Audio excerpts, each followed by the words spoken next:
Hello दोस्तों, मेरा नाम है मयंक और एक बार मैं फिर से आप सब लोगों का अपने channel English with Mayank official में स्वागत करता हूं। दोस्तों, इंग्लिश पढ़ते समय कई बार हमको कुछ वर्ड्स अलग अलग मिल जाते हैं और उनकी स्पेलिंग्स भी अलग अलग होती है। जैसे कि मैं आपको कुछ एग्जांपल्स देता हूं। मैंने यहाँ पे एक वर्ड लिखा हुआ है जिसकी स्पेलिंग है COLOUR, कलर। आपने ये वर्ड जरूर पढ़ा होगा। इसके बाद फिर आगे उसी शब्द की मैंने फिर से इंग्लिश लिखी हुई है जो कि है COLOR। इस वर्ड में क्या है कि यू को गायब कर दिया गया, जबकि इंग्लिश में दोनों चलते हैं। ये भी सही है और ये भी सही है। ऐसा नहीं कि इनमें से कोई वर्ड गलत है, दोनों वर्ड सही है। एक वर्ड और देख लेते हैं दोस्तों। स्पेलिंग है GREY और इसी के लिए इंग्लिश में जो स्पेलिंग और लिखी जाती है वो होती है GRAY। अब ये वर्ड दोनों एक है लेकिन दोनों की स्पेलिंग भी अलग अलग है। तो दोस्तों, एक ही शब्द के लिए, एक ही वर्ड के लिए इंग्लिश में अलग अलग स्पेलिंग कैसे हो गई, या फिर ऐसे भी कुछ वर्ड्स हैं इंग्लिश में जिनका प्रोनाउंसिएशन अलग अलग है। तो दोस्तों, ये कुछ और नहीं, बस एक वर्ड जो मैंने इधर लिखे हुए हैं ये है ब्रिटिश इंग्लिश के, और इधर जो वर्ड्स लिखे हुए हैं ये है अमेरिकन इंग्लिश के। ब्रिटिश इंग्लिश में इस प्रकार से इनको लिखा जाता है और अमेरिकन में इनको इस प्रकार से लिखा जाता है। दोनों, हालांकि चलन में दोनों है, इंग्लिश में दोनों यूज़ किए जाते हैं। आप चाहें तो ये वाले बोल सकते हैं, आप चाहें तो इनको बोल सकते हैं, दोनों वर्ड सही है। तो दोस्तों, क्वेश्चन ये आता है कि ब्रिटिश इंग्लिश और अमेरिकन इंग्लिश क्या दोनों अलग अलग हैं या दोनों सेम है, और इन दोनों में क्या डिफरेंसेस हैं। तो चलिए दोस्तों, आज हम लोग यही जानने वाले हैं, ब्रिटिश इंग्लिश और अमेरिकन इंग्लिश में क्या डिफरेंस है, क्या अंतर है। तो बने रहिए मेरे साथ अंत तक मेरे channel English with Mayank official में। दोस्तों, आज की क्लास का जो हमारा टॉपिक है उसका नाम है British English versus American English. यानी कि आज की क्लास में हम लोग सीखने वाले हैं ब्रिटिश इंग्लिश में और अमेरिकन इंग्लिश में क्या डिफरेंसेस हैं, क्या दोनों में अंतर है। दोस्तों, आप लोगों ने देखा होगा शहरों में बड़े बड़े इंस्टीट्यूट खुले होते हैं और उनमें लिखा होता है भाई यहाँ पर ब्रिटिश इंग्लिश सिखाई जा रही है, या फिर यहाँ पर अमेरिकन इंग्लिश सिखाई जा रही है, या फिर यूट्यूब में बहुत सारे चैनल बने हुए हैं जो बताते हैं कि भाई आइए हमारे चैनल पे आप अमेरिकन इंग्लिश सीख सकते हो, हम आपको अमेरिकन इंग्लिश सिखाने वाले हैं। तो दोस्तों, हम आज की क्लास में यही जानेंगे कि ये अमेरिकन इंग्लिश है क्या, या फिर ब्रिटिश इंग्लिश जब थी तो ये अमेरिकन इंग्लिश एक नई इंग्लिश कहाँ से निकल करके आ गई। तो चलिए दोस्तों, शुरू करते हैं। बने रहिए मेरे साथ अंत तक इस वीडियो में। इसमें बहुत ही अच्छे अच्छे इन्फॉर्मेशंस, बहुत ही नॉलेजेबल क्लास आज की होने वाली। दोस्तों, मैं आपको अमेरिकन इंग्लिश और ब्रिटिश इंग्लिश के डिफरेंस को बताने से पहले मैं आपको लैंग्वेजेस का एक छोटा सा शॉर्ट में एक हिस्ट्री आपको बताना चाहता हूँ। दुनिया में दोस्तों जितनी भी लैंग्वेजेस बोली जाती हैं उनकी सबकी एक अलग अलग फैमिली है, अलग अलग फैमिली उनकी डिवाइड करी गई है, अलग अलग उनका परिवार है, अलग अलग उनकी एक ब्रांचेस बनाई गई हैं। उन्हीं में से एक ब्रांच जो सबसे पुरानी ब्रांच मानी जाती है, बहुत ही old, the oldest branch of language जिसको माना जाता है पूरी दुनिया में, उसका नाम है इंडो यूरोपियन लैंग्वेज। ये इंडो यूरोपियन लैंग्वेज दुनिया में बोली जाने वाली लैंग्वेजेस की एक फैमिली का नाम है। दोस्तों, इस इंडो यूरोपियन लैंग्वेज में बहुत सारी अलग अलग जो सब कैटेगरीज होती हैं, जो अलग अलग ब्रांचेज होती हैं, वो इससे निकल करके आती हैं। मतलब इंडो यूरोपियन लैंग्वेज में भी कई अलग अलग भाग मतलब निकल करके आते हैं। जैसे कि इसी में एक भाग आता है जिसका नाम है जर्मैनिक डायलेक्ट्स। जर्मैनिक डायलेक्ट्स के अंतर्गत एक और भी अलग अलग कई कैटेगरीज में आती है। जर्मैनिक डायलेक्ट्स के अंतर्गत अलग अलग भाग हैं। उन्हीं में से एक भाग है जिसका नाम है West Germanic dialects. West Germanic dialects के अंतर्गत कई सारी अलग अलग लैंग्वेजेस आती हैं। उन्हीं लैंग्वेजेस में से एक है इंग्लिश, या इसी को हम लोग बोल देते हैं ब्रिटिश इंग्लिश। दोस्तों, ब्रिटिश इंग्लिश ही ओरिजिनल इंग्लिश है। दुनिया में बस एक ही इंग्लिश है जिसको हम लोग बोलते हैं ब्रिटिश इंग्लिश, यही ओरिजिनल है। अब बाकी मैं आपको बताऊंगा कि जब ब्रिटिश इंग्लिश है तो फिर ये अमेरिकन इंग्लिश कहाँ से आ गई भाई, ये क्या चीज़ है। तो चलिए हम आगे समझेंगे धीरे धीरे करके। तो दोस्तों, यहाँ तक समझ में आ गया आपको कि जो इंग्लिश है जिसको हम लोग बोलते हैं ब्रिटिश इंग्लिश, ये कहाँ से निकल करके आई। ये आई इंडो यूरोपियन लैंग्वेज से। और इंडो यूरोपियन लैंग्वेज में जो अलग से एक ब्रांच है जर्मनिक डायलेक्ट्स, और उस जर्मनिक डायलेक्ट्स में वेस्ट जर्मनिक लैंग्वेजेस के अंतर्गत एक लैंग्वेज है इंग्लिश। दोस्तों हुआ क्या था कि 5th या 6th सेंचुरी के आसपास नॉर्थ वेस्ट जर्मनी का जो इलाका है और सदर्न डेनमार्क का इलाका और नेदरलैंड का इलाका, नेदरलैंड दोस्तों जिसका पहले का नाम था हॉलैंड, इन इलाकों से कुछ जो माइग्रेंट्स थे, मतलब माइग्रेंट्स का मतलब कि जो किसी एक कंट्री से या किसी एक जगह से निकल करके किसी दूसरी जगह पे चले जाते हैं, बस जाते हैं, उन लोगों को हम लोग बोलते हैं माइग्रेंट्स। तो इन जगहों से north west Germany, southern Denmark और नेदरलैंड से कुछ लोग माइग्रेट कर जाते हैं एक दूसरी कंट्री में, जिस कंट्री को आज हम लोग बोलते हैं द यूनाइटेड किंगडम, यानी कि यूके, या जिसको बोला जाता है द ग्रेट ब्रिटेन। तो वहाँ पर जाकर के ये लोग रहने लगते हैं, क्योंकि ये लोग अलग अलग जगहों से आए हुए थे, तो इनकी जो लैंग्वेज थी वो भी अलग अलग थी। बाद में उन्हीं सभी लैंग्वेज का आपस में मिक्सअप हो जाता है और फिर इंग्लिश हमारी तैयार हो जाती है। दोस्तों इस चीज़ को यदि आप विस्तार से जानना चाहते हैं तो यूट्यूब में मैंने जो अपनी पहली क्लास डाली थी, इसका नाम है हिस्ट्री ऑफ इंग्लिश लैंग्वेज। आप उस वीडियो में जाएं और पूरी क्लास को शुरू से अंत तक बड़े ध्यान से देखें, तो आप इस चीज़ को बहुत ही डीपली वहाँ पर समझ जाएंगे। क्योंकि मैं वो चीज़ यहाँ पर दोबारा नहीं समझा सकता हूँ, क्योंकि बहुत ही लेंदी सब्जेक्ट है, वो बहुत ही लंबा टॉपिक हो जाता है। तो दोस्तों ये लोग जाकर के 5th to 6th सेंचुरी में जो माइग्रेंट्स आए थे नॉर्थ वेस्ट जर्मनी और सदर्न डेनमार्क तथा नेदरलैंड से, ये लोग जाकर के यूके में या फिर ब्रिटेन में जाकर के बस जाते हैं और वहाँ पर नई लैंग्वेज बना लेते हैं जिसका नाम होता है इंग्लिश। ये वही इंग्लिश है दोस्तों जिसको हम लोग बोलते हैं ब्रिटिश इंग्लिश। अब आगे समझते हैं कि ये फिर ये अमेरिकन इंग्लिश क्या होती है, भाई ये अमेरिकन इंग्लिश कैसे आ गई, तो चलिए आगे देखते हैं। तो दोस्तों होता क्या है कि वो जो माइग्रेंट्स आए हुए थे वेस्टर्न जर्मनी से, या जो सदर्न डेनमार्क इलाका था जो मैंने अभी बताया था आपको, और नेदरलैंड के इलाकों से जो लोग आए हुए थे, वो जाकर के बस जाते हैं यूनाइटेड किंगडम में, यानी कि यूके में बस जाते हैं, या उसी को हम लोग बोलते हैं द ग्रेट ब्रिटेन। यहाँ पर जाके वो बस गए। तो चूँकि इनकी लैंग्वेजेस अलग अलग थी, तो सभी की लैंग्वेज आपस में जब मिक्स हो जाती है तो एक नई लैंग्वेज बनती है जिसका नाम हो जाता है इंग्लिश। तो थोड़ा सा मैं आपको बता दूं कि ये जो यूनाइटेड किंगडम है, ये नाम क्यों पड़ा। यूनाइटेड किंगडम इन्होंने नाम अपने इसलिए रख लिया था, एक्चुअली ये 4 अलग अलग जो है स्टेट्स थी, 4 अलग अलग देश थे उस टाइम पर, इंग्लैंड, स्कॉटलैंड, वेल्स और नॉर्दर्न आयरलैंड, ये 4 देश थे।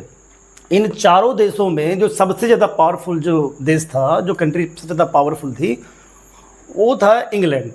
क्योंकि यहाँ पर ही राजा और रानी जो किंग और क्वीन थे वो यहीं पर रहते थे, इंग्लैंड में ही। तो इन लोगों ने क्या किया, इन सब की को, यानी तीनों को, स्कॉटलैंड को, वेल्स को और नॉर्दर्न आयरलैंड को, इनको मिलाकर के कहा कि भाई हम सभी लोग आपस में एक हो जाते हैं, हम सब आपस में मिल जाते हैं। ये सब लोग आपस में मिल गए जब, तो एक नया देश इन्होंने बना लिया जिसका नाम रख दिया इन्होंने द यूनाइटेड किंगडम। अच्छा दोस्तों, इसी को हम लोग बोलते हैं द ग्रेट ब्रिटेन। इसको ग्रेट ब्रिटेन इसलिए बोला गया था क्योंकि आपको पता होगा कि दुनिया में लगभग 25 से 30% जो ज़मीन है, जो लैंड है, वहाँ पर अंग्रेज़ों का कब्जा हो जाता है आगे चल करके।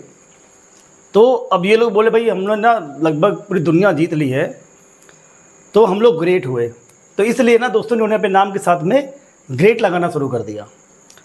तो हुआ क्या था दोस्तों कि इंग्लैंड जो कि सबसे ज़्यादा पावरफुल था, इनकी जो लैंग्वेज थी वो थी इंग्लिश।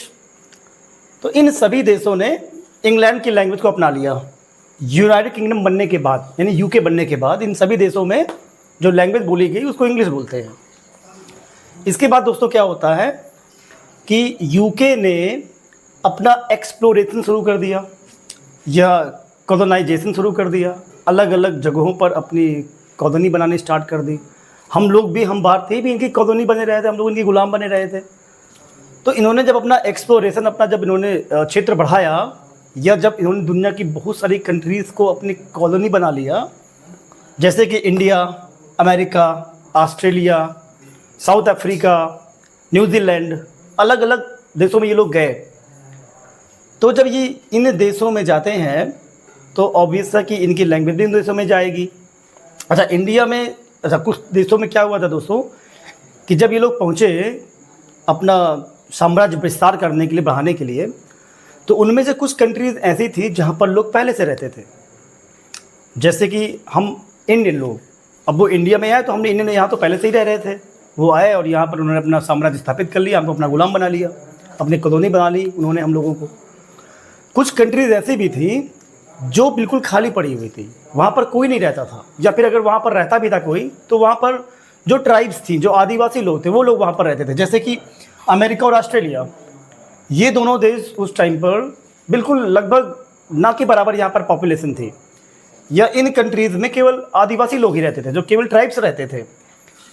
तो यूके के लोग जब यहाँ पहुँचते हैं अमेरिका और ऑस्ट्रेलिया में, तो दोस्तों मैं आपको बता दूं कि ये कैसे बसाए गए, ये कैसे बसे, अमेरिका में अंग्रेज़ कैसे पहुँचते हैं या ऑस्ट्रेलिया में कैसे पहुँचते हैं।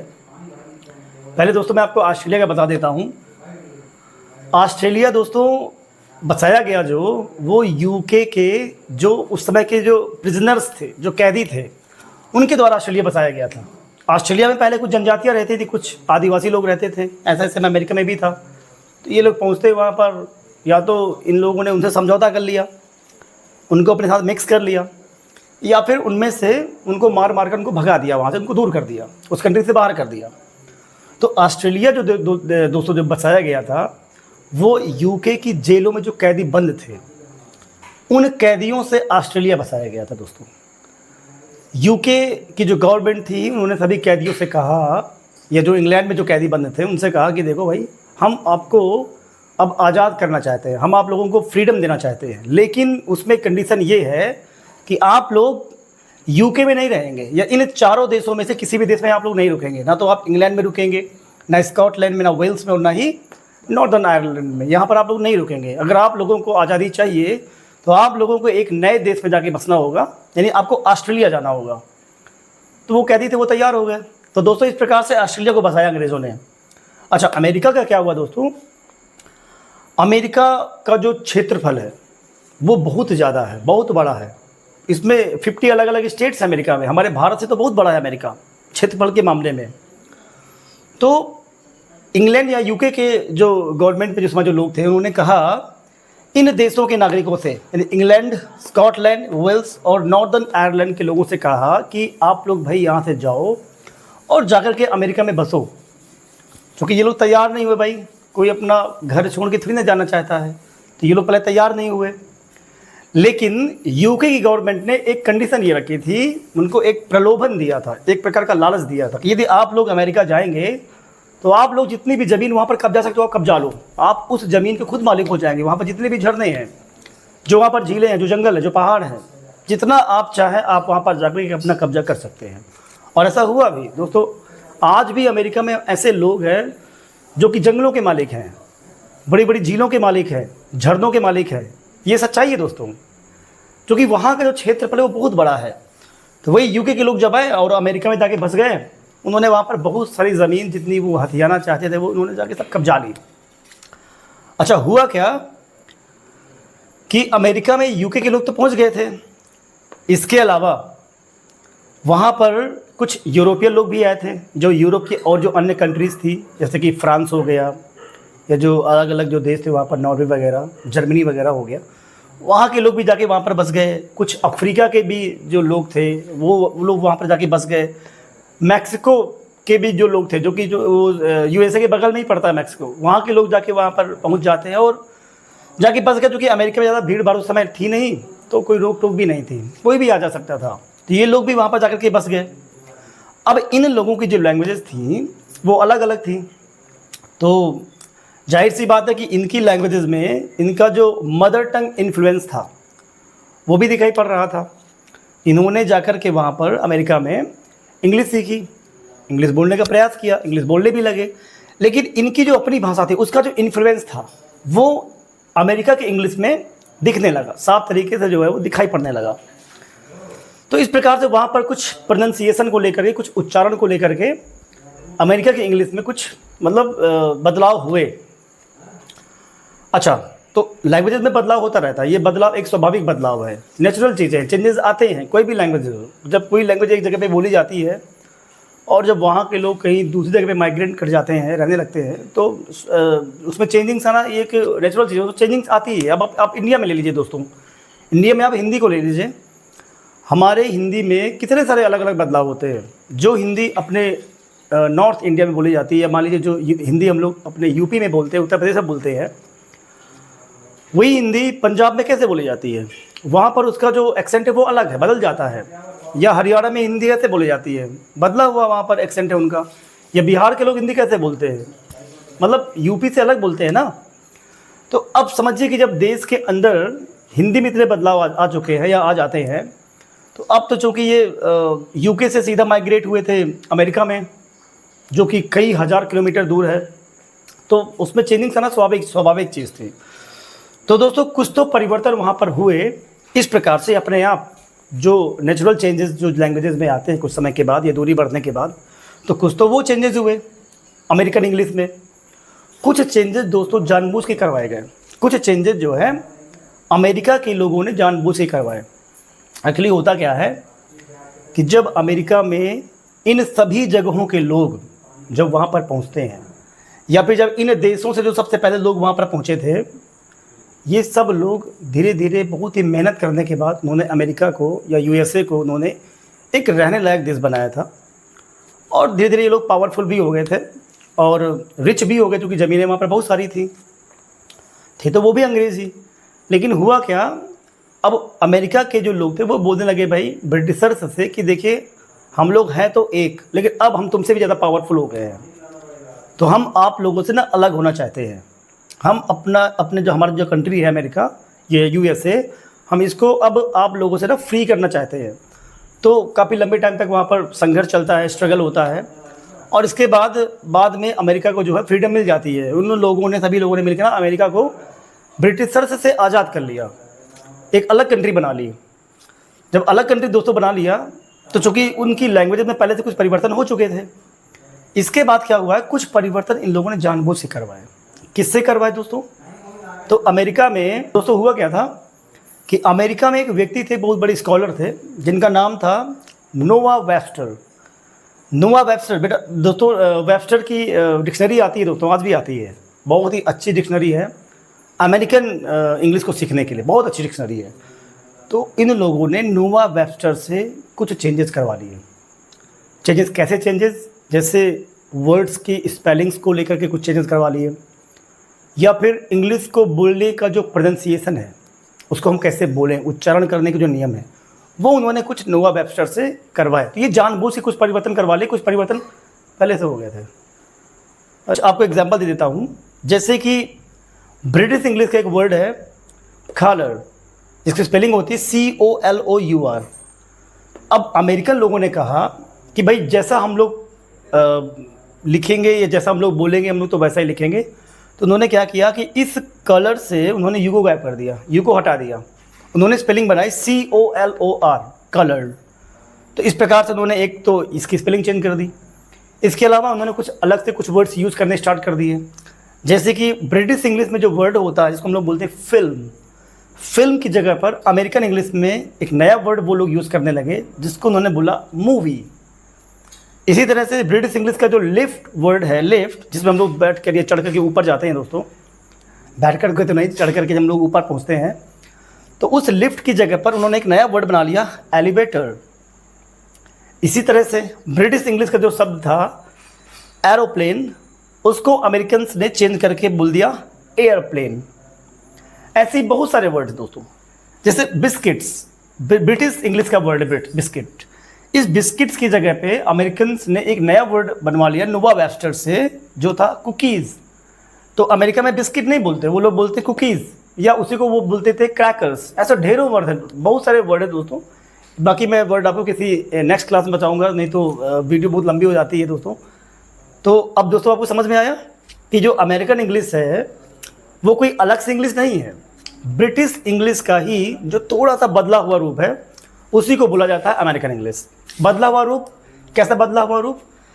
स्पेलिंग्स वगैरह में जो बदलाव इन लोगों ने करवाए, ये जो स्पेलिंग्स में बदलाव अपने आप हो गए, या प्रोनाउंसिएशन को लेकर के जो बदलाव हुए, उन्हीं बदले हुए रूप को, या ब्रिटिश इंग्लिश के जो बदले हुए रूप हैं, उसी को नाम दिया जाता है अमेरिकन इंग्लिश का। अमेरिकन इंग्लिश दोस्तों कोई अलग से इंग्लिश नहीं है। ऐसा नहीं है कि ये लोग मतलब किसी दूसरे ग्रह से, किसी दूसरे प्लैनेट से सीख करके अमेरिकन इंग्लिश आए हैं ये लोग, ऐसा कुछ नहीं है। उसी ब्रिटिश इंग्लिश को ही कुछ थोड़ा बहुत जो परिवर्तन हुए, 20 से 30% जो परिवर्तन हुए हैं स्पेलिंग्स को लेकर के, प्रोनाउंसिएशन को लेकर के, उन्हीं को उसी बदले हुए रूप को अमेरिकन इंग्लिश बोला जाता है दोस्तों। तो अगर हमें अमेरिकन इंग्लिश सीखना है तो उसके लिए आपको कुछ नहीं करना दोस्तों, बस क्या है, आप इंग्लिश सीखिए, केवल इंग्लिश आपको आना चाहिए दोस्तों। जो ब्रिटिश इंग्लिश है यही ओरिजिनल इंग्लिश है, आप ब्रिटिश इंग्लिश सीख ले और इसके बाद जो अलग अलग कुछ वर्ड्स है 20 से 30% अमेरिकन में, आप उनको सीख ले या उनका उच्चारण सीख ले आप, तो आप वैसे भी अमेरिकन इंग्लिश सीख जाएंगे। इसके लिए अलग से आपको पढ़ने की कोई ज़रूरत नहीं है, बस आपको इंग्लिश आनी चाहिए, आपको इंग्लिश का नॉलेज होना चाहिए। तो जो ब्रिटिश इंग्लिश है वही ओरिजिनल इंग्लिश है दोस्तों। अच्छा दोस्तों, अब सवाल ये आता है कि जो ब्रिटिशर्स थे वो अमेरिका के अलावा ऑस्ट्रेलिया में भी गए, वहाँ भी इंग्लिश का रूप बदला होगा। अफ्रीका में गए, वहाँ भी इंग्लिश का रूप बदला हुआ। न्यूजीलैंड में गए, वहाँ भी इंग्लिश का बदला हुआ रूप होता है, लेकिन उनकी चर्चा नहीं होती दोस्तों। चर्चा जो होती है वो केवल अमेरिका की होती है दोस्तों। ऐसा इसलिए है क्योंकि जो अमेरिका है, हम ऐसा कह सकते हैं कि अमेरिका दुनिया की सबसे ज़्यादा पावरफुल कंट्री है। तो दोस्तों जो पावर में लोग होते हैं, जो सबसे ताकतवर होता है, उसी की चर्चा होती है दोस्तों। और वैसे भी अमेरिका में बहुत सारी अपॉर्चुनिटीज़ है, लोग अमेरिका को प्रशंसा भरी निगाहों से देखते हैं। वहाँ पर बहुत सारे अवसर हैं, वहाँ पर हॉलीवुड है, दुनिया जितनी भी मूवीज़ हैं, यूरोप में जितनी भी मूवीज़ बनती हैं वो उनकी सारी की सारी शूटिंग्स हॉलीवुड में होती है। तो यही सब दोस्तों रीज़न है। पावरफुल तो वो है ही, रिच कंट्री है, तो इस वजह से ना अमेरिकन इंग्लिश की चर्चा होती है दोस्तों। बाकी अमेरिकन इंग्लिश कोई अलग से इंग्लिश नहीं है, ब्रिटिश इंग्लिश का ही जो थोड़ा सा बदला हुआ रूप है प्रोनाउंसिएशन में या स्पेलिंग्स में, उसी बदले हुए रूप को दोस्तों अमेरिकन इंग्लिश बोला जाता है। ग्रामर के एक आध बिल्कुल ना के बराबर, ज़्यादा परिवर्तन नहीं हुए ग्रामर में, एक आध ना के बराबर कुछ परिवर्तन इसमें हो सकते हैं, बाकी कोई परिवर्तन नहीं दोस्तों। ब्रिटिश इंग्लिश और अमेरिकन इंग्लिश लगभग दोनों सेम ही है, बस केवल प्रोनाउंसिएशन का थोड़ा सा डिफरेंसेस होते हैं और कुछ वर्ड वो किसी एक वर्ड के लिए कोई दूसरा वर्ड यूज़ करते हैं, यही अंतर है दोस्तों। तो दोस्तों उम्मीद करता हूँ कि आपको शायद आज की जो क्लास का टॉपिक था British English versus American English, शायद आपको ये समझ में अच्छे से आ गया होगा दोस्तों। अगर मेरी क्लास आपको इन्फॉर्मेटिव लगी हो तो मेरे वीडियो को लाइक करें, कमेंट करें, मेरे चैनल को सब्सक्राइब करें दोस्तों। जितना अधिक से अधिक हो सके इस वीडियो को आप शेयर करें, ताकि ये जो जानकारी है ये अन्य लोगों तक पहुंच सके, वो लोग भी इसका बेनिफिट ले सकें। यदि आप दोस्तों मुझसे किसी भी टॉपिक पर क्लास चाहते हैं तो मुझे कमेंट में बताएं, मैं निश्चित रूप से आपको वो क्लास दूंगा। थोड़ा सा टाइम ज़रूर लग सकता है, लेकिन दोस्तों ये मेरा प्रॉमिस है कि मैं उस टॉपिक पर क्लास ज़रूर बना करके दूंगा। तो दोस्तों चलिए मिलते हैं नेक्स्ट वीडियो में एक नई इन्फॉर्मेशन के साथ।